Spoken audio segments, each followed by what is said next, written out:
Okay, next thing we're looking at is creating groups. Now, with this new system, this is creating the groups is the same, but the result of when you create a group and add people to a group is definitely different. So pay very close attention to this change in the new system. So creating groups. So again, from your MyKW page, I'll go back to the beginning here. So MyKW, and I'm going to go into just view my contacts, and then I'm going to get the option to actually manage my groups. So I've got all my contacts here.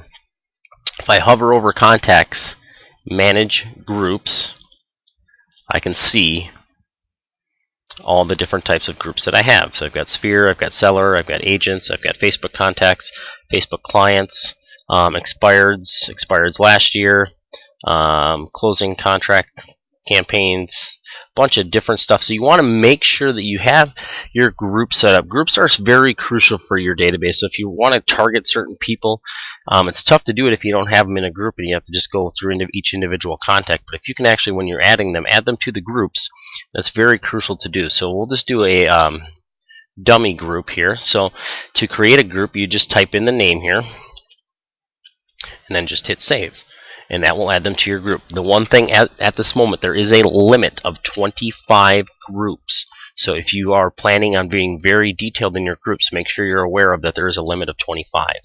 Now, the other thing with the groups, the way it used to work, where I have this Facebook, let's just take Sphere. If I went in and created a campaign and attached my Sphere group to the campaign, then from everybody that's in the group would automatically go on to the campaign, and anybody I add to the group in the future would automatically go on to that campaign. That is no longer the case.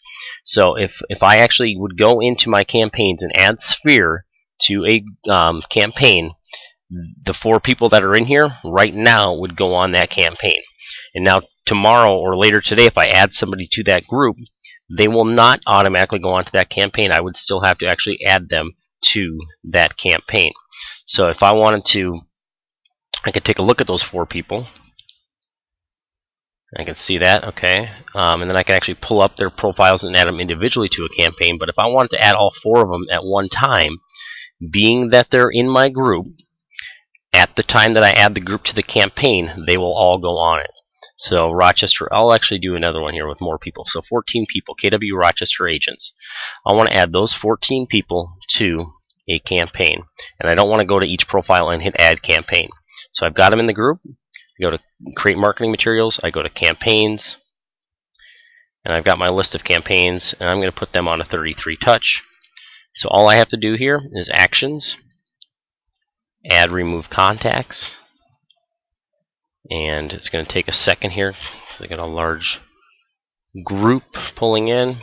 Actually, I'll just click the group, so hopefully that'll speed it up.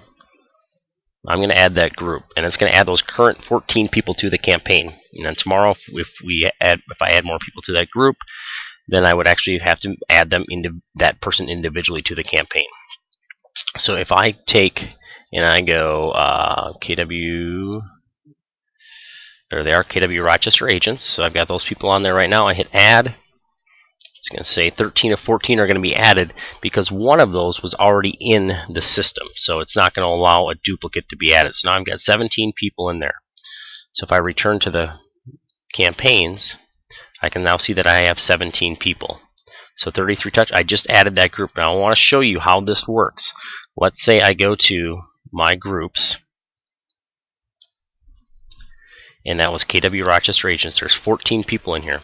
Let's say I add a new contact. Joe Bag Donuts. Oops. Alright, so comes on board. Test email 45@gmail.com.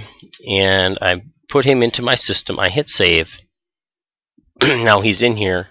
And now I want to actually, he's a KW agent, so I want to go to groups, and I go add to